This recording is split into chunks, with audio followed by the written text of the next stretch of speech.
नमस्कार। प्रादेशिक समाचार के साथ मैं नूतन लकड़ा। पहले मुख्य समाचार।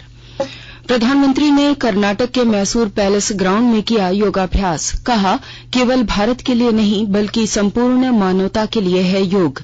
अंतर्राष्ट्रीय योग दिवस पर राज्यपाल रमेश बैस, केंद्रीय मंत्री अर्जुन मुंडा, मुख्यमंत्री हेमंत सोरेन सहित कई प्रमुख नेताओं ने किया योगाभ्यास। जैक बोर्ड की 10वीं और 12वीं साइंस का रिजल्ट आज दोपहर 2:30 पर शिक्षा मंत्री जगन्नाथ महतो करेंगे जारी। और विश्व प्रसिद्ध श्रावणी मेला और भगवान जगन्नाथ की रथ यात्रा को सरकार से मिली मंजूरी।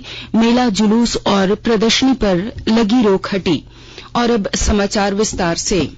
दुनिया भर में आज अंतर्राष्ट्रीय योग दिवस मनाया जा रहा है। प्रधानमंत्री नरेंद्र मोदी ने कर्नाटक के मैसूर में योगाभ्यास कार्यक्रम का नेतृत्व किया।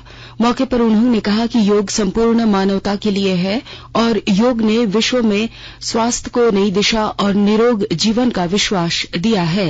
प्रधानमंत्री ने कहा कि योग केवल भारत के लिए ही नहीं बल्कि संपूर्ण मानवता के लिए है। योग सिर्फ व्यक्तियों के लिए नहीं बल्कि वैश्विक शांति में सहायक है। मैसूरू जैसे भारत के आध्यात्मिक केंद्रों ने जिस योग ऊर्जा को सदियों से पोषित किया, आज वो योग ऊर्जा विश्व स्वास्थ्य को दिशा दे रही है। आज योग वैश्विक सहयोग का पारस्परिक आधार बन रहा है। आज योग मानव मात्र को निरोग जीवन का विश्वास दे रहा है। हम आज सुबह से देख रहे हैं कि योग की जो तस्वीरें कुछ वर्ष पहले केवल घरों में, आध्यात्मिक केंद्रों में दिखती थी, वो आज विश्व के कोने कोने से आ रही है। उपराष्ट्रपति एम वेंकैया नायडू और केंद्रीय पर्यटन तथा संस्कृति मंत्री जी किशन रेड्डी तेलंगाना में सिकंदराबाद की परेड के मैदान में योग दिवस के मुख्य कार्यक्रम में शामिल हुए। कई केंद्रीय मंत्रियों ने प्रमुख स्थानों पर योग कार्यक्रम में हिस्सा लिया। अनुराग सिंह ठाकुर हिमाचल प्रदेश में Nalagarh palace, Dharmendra Pradhan Kangra fort, railway मंत्री अश्विनी वैष्णव कोणार्क सूर्य मंदिर और उत्तर प्रदेश में स्मृति ईरानी लखनऊ रेसिडेंसी और भूपेंद्र यादव अयोध्या में योगाभ्यास कार्यक्रम में हिस्सा लिया। आजादी का अमृत महोत्सव के तहत देश के 75 ऐतिहासिक स्थानों पर अंतर्राष्ट्रीय योग दिवस का आयोजन किया गया। राजभवन में आयोजित योगाभ्यास कार्यक्रम में राज्यपाल रमेश बैस ने योग किया। राज्यपाल ने योग दिवस के अवसर पर झारखंड सहित संपूर्ण देशवासियों को बधाई दी। मुख्यमंत्री हेमंत सोरेन ने योग दिवस पर राज्यवासियों को शुभकामनाएं दी। इधर भगवान बिरसा मुंडा की जन्मस्थली खूंटी जिला में जनजातीय कार्य मंत्रालय के तत्वाधान में योग दिवस का आयोजन किया गया। कार्यक्रम में जनजातीय मामलों के केंद्रीय मंत्री अर्जुन मुंडा के साथ हजारों लोगों ने योगाभ्यास किया। कार्यक्रम को संबोधित करते हुए केंद्रीय मंत्री अर्जुन मुंडा ने कहा कि भारत ने अभूतपूर्व जीवन पद्धति योग के माध्यम से दुनिया को निरोग रहने का सूत्र दिया है। केंद्रीय शिक्षा राज्य मंत्री अन्नपूर्णा देवी तमिलनाडु के तंजावुर में योगाभ्यास किया। पूर्व मुख्यमंत्री रघुवर दास जमशेदपुर के एग्रीको ट्रांसपोर्ट मैदान में, पूर्व मुख्यमंत्री और भाजपा के राष्ट्रीय उपाध्यक्ष रघुवर दास योगाभ्यास कार्यक्रम में शामिल हुए। इसके साथ ही राज्य भर में योग कार्यक्रम का आयोजन किया गया। मांडर विधानसभा उपचुनाव के प्रचार का आज आखिरी दिन है। सभी दलों के नेताओं ने चुनाव प्रचार में पूरा जोर लगाया। मुख्यमंत्री हेमंत सोरेन ने मांडर विधानसभा क्षेत्र में कल 3 चुनावी सभा को संबोधित किया। मुख्यमंत्री ने कहा कि झारखंड में किए गए चुनावी वादों को हर हाल में हम पूरा करेंगे। कोरोना काल में हमने देश भर में बेहतर काम किया है। वहीं पूर्व मुख्यमंत्री बाबूलाल मरांडी ने सभा को संबोधित करते हुए कहा कि राज्य सरकार पूरी तरह से भ्रष्टाचार में डूबी हुई है। मांडर की जनता हेमंत सरकार के वादाखिलाफी और भ्रष्टाचार के विरुद्ध भाजपा को वोट देगी। वहीं कांग्रेस के प्रदेश अध्यक्ष राजेश ठाकुर और ग्रामीण विकास मंत्री आलमगीर आलम ने कांग्रेस प्रत्याशी शिल्पा नेहा तिर्की के पक्ष में चुनावी सभा को संबोधित किया। राजद की ओर से श्रम मंत्री सत्यानंद भोक्ता और युवा राजद के प्रदेश अध्यक्ष रंजन कुमार ने कांग्रेस प्रत्याशी के पक्ष में चान्हो में वोट देने की अपील की। मांडर विधानसभा उपचुनाव के लिए 23 जून को मतदान होगा, जबकि 26 जून को मतों की गिनती की जाएगी। सेना ने कल अग्निपथ योजना के अंतर्गत अग्निवीरों की भर्ती के लिए अधिसूचना जारी कर दी है। विभिन्न ट्रेडर्स के लिए सेना भर्ती कार्यालयों द्वारा जुलाई से पंजीकरण शुरू किए जाएंगे। उम्मीदवार सेना की वेबसाइट joinindianarmy.nic.in के जरिए पंजीकरण करा सकते हैं। अधिसूचना में भारतीय सेना ने कहा है कि अग्निवीर योजना के जरिए भर्ती किए गए कर्मचारियों को समय समय पर चिकित्सा जांच और शारीरिक लिखित और क्षेत्र परीक्षणों से गुजरना होगा। उम्मीदवारों के निष्पादन के आधार पर उन्हें नियमित कैडर में भर्ती प्राथमिकता दी जाएगी। आकाशवाणी के ताजा तरीन समाचारों के लिए आप हमारी वेबसाइट newsonair.com पर लॉग ऑन कर सकते हैं। ताजा समाचार Twitter handle @AIR news alerts और Facebook page all India radio news पर भी उपलब्ध है।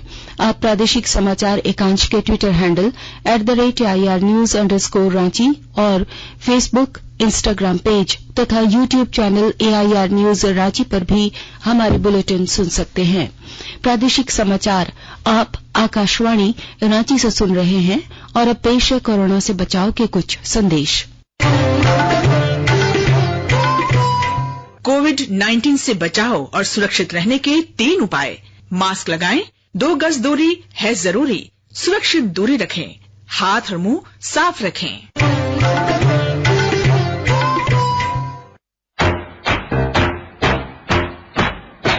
चलो मिलकर एक शुरुआत करें, चलो एक फैसला आज करें, मास्क नहीं तो टोकेंगे, कोरोना को रोकेंगे, चलो एक वादा करते हैं, चलो एक वादा करते हैं, मास्क नहीं तो टोकेंगे, कोरोना को रोकेंगे। भारत सरकार द्वारा जनहित में जारी। प्रादेशिक समाचार में आपका एक बार फिर स्वागत है। झारखंड एकेडमिक काउंसिल जैक के 10वीं और 12वीं साइंस के परीक्षार्थियों का रिजल्ट आज जारी किया जाएगा। दोपहर 2:30 पर शिक्षा मंत्री जगन्नाथ महतो इसका रिजल्ट जारी करेंगे।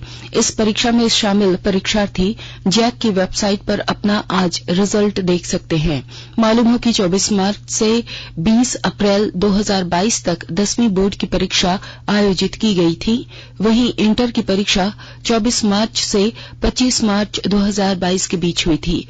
राज्य में मैट्रिक की परीक्षा में 3,99,010 और इंटर साइंस में लगभग 1.25 लाख परीक्षार्थी शामिल हुए थे। इस तरह 10वीं बोर्ड और इंटर साइंस में लगभग 5 लाख परीक्षार्थी परीक्षा में शामिल हुए थे। कोडरमा जिला प्रशासन ने जिलेवासियों को स्वावलंबी बनने और आत्मनिर्भर बनने में जुटाए हैं। ब्यौरा के साथ हमारे संवाददाता। कोडरमा जिले में आत्मनिर्भर गांव के विकास को लेकर कवायद तेज हो गई है। जिला प्रशासन गांव में योजनाओं का क्रियान्वयन कर लोगों को आत्मनिर्भर बनने की प्रेरणा दे रहा है। इस पहल का सकारात्मक प्रभाव भी कई गांवों में दिखने लगा है। कोडरमा प्रखंड सभागार में गांव को स्वावलंबी बनाने और ग्रामीणों को आत्मनिर्भर बनाने को लेकर उपायुक्त आदित्य रंजन ने ग्रामीणों के लिए कार्यशाला का आयोजन किया। कार्यशाला को संबोधित करते हुए उपायुक्त आदित्य रंजन ने कहा कि समाज की तरक्की में वर्षा जल को संरक्षित करना अति आवश्यक है। ऐसे में हर गांव में बूंद बूंद रोकने के लिए ग्रामीणों को हर संभव प्रयास करनी चाहिए। उन्होंने कहा कि वर्षा जल संरक्षण से न सिर्फ पेयजल संकट दूर होती है बल्कि रोजगार के कई साधन भी विकसित होते हैं। गजेंद्र बिहारी सिन्हा, आकाशवाणी समाचार, कोडरमा। राज्य में कोरोना के बढ़ते प्रसार को देखते हुए सरकार ने फिर से सतर्कता बरतनी शुरू कर दी है। राज्य के गृह कारा और आपदा प्रबंधन विभाग ने सभी सरकारी विभागों और जिले के लिए नई गाइडलाइन जारी की है। नए दिशा निर्देशों में भीड़भाड़ वाले बंद स्थानों, कार्यालयों में और परिवहन के दौरान मास्क पहनना अनिवार्य कर दिया गया है। इसके साथ ही मॉल, सिनेमा घरों, theatre, stadium, gym, hotel, restaurant में सोशल डिस्टेंसिंग के साथ ही कोविड प्रोटोकॉल का पालन करने का निर्देश दिया गया है। इन स्थानों पर 65 वर्ष से अधिक आयु के लोगों की प्रवेश पर पाबंदी रहेगी। साथ ही सार्वजनिक स्थलों पर थूकना दंडनीय होगा। स्कूल कॉलेजों में भी कोरोना प्रोटोकॉल का पालन सुनिश्चित करने को कहा गया है। कोरोना प्रोटोकॉल का उल्लंघन करने वालों के खिलाफ कार्रवाई करने का निर्देश दिया गया है। झारखंड सरकार ने 27 महीने के बाद कोरोना के कारण लगी पाबंदियों को हटाते हुए संबंधित सभी तरह की गतिविधियों को मंजूरी दे दी है। इस संबंध में मुख्य सचिव सुखदेव सिंह ने सोमवार को आदेश जारी किया था, जिसके तहत तत्काल प्रभाव से आदेश लागू हो गया है। आदेश के बाद अब राज्य में मेला और प्रदर्शनी का आयोजन हो सकेगा, जुलूस भी निकाले जा सकेंगे। सरकार के इस फैसले के बाद इस साल भगवान जगन्नाथ की रथ यात्रा और मेले के साथ देवघर में होने वाले विश्व प्रसिद्ध श्रावणी मेले का भी आयोजन किया जा सकेगा। कोरोना संक्रमण के कारण 2 सालों से श्रावणी मेला और रथ यात्रा आयोजित नहीं किए जा सके हैं। वहीं देवघर में आयोजित होने वाले विश्व प्रसिद्ध श्रावणी मेले का भी आयोजन किया जाएगा। सरकार की ओर से अब खेलों का आयोजन को भी मंजूरी दी गई है। सरकार की ओर से स्पष्ट किया गया है कि गतिविधियों में छूट सशस्त्र दी गई है। बोकारो जिले के 50,000 किसानों को केसीसी लोन उपलब्ध कराने के लिए जिला प्रशासन ने विशेष तैयारी की है। ब्यौरे के साथ हमारे संवाददाता।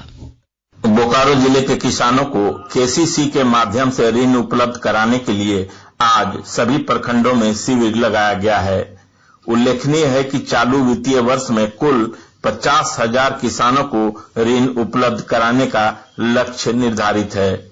उप विकास आयुक्त कृति श्री ने बताया है, किसानों को ऋण उपलब्ध कराने हेतु युद्ध स्तर पर काम हो रहा है। उन्होंने बताया, सभी बैंक प्रबंधक और डिस्ट्रिक्ट कोऑर्डिनेटर को केसीसी आवेदन का निष्पादन त्वरित गति से करने को निर्देश दिया गया है। मनोज कुमार, आकाशवाणी समाचार, बोकारो। 10 जून को रांची के मेन रोड में हुए उपद्रव के बाद 6 थाना इलाकों में लगी धारा 144 हटा दी गई है।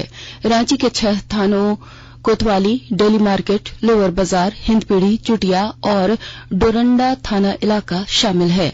भाजपा की निलंबित नेता नुपुर शर्मा के विवादास्पद बयान को लेकर 10 जून को राजधानी रांची में प्रदर्शन किया गया था।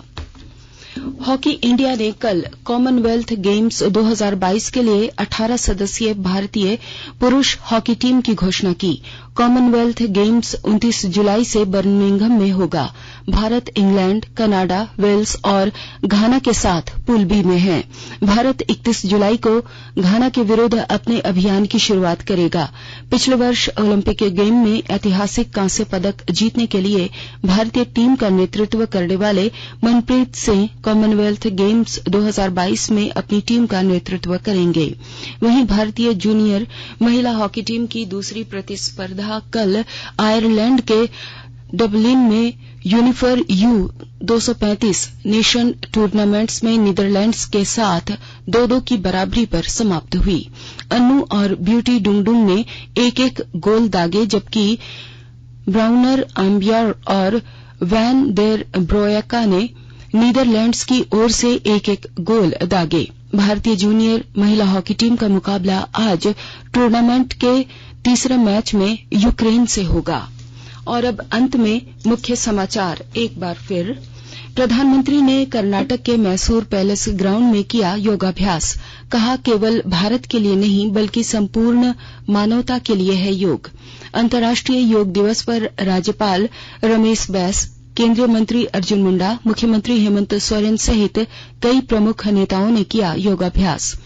जैक बोर्ड की 10वीं और 12वीं साइंस का रिजल्ट आज दोपहर 2:30 पर शिक्षा मंत्री जगन्नाथ महतो करेंगे जारी।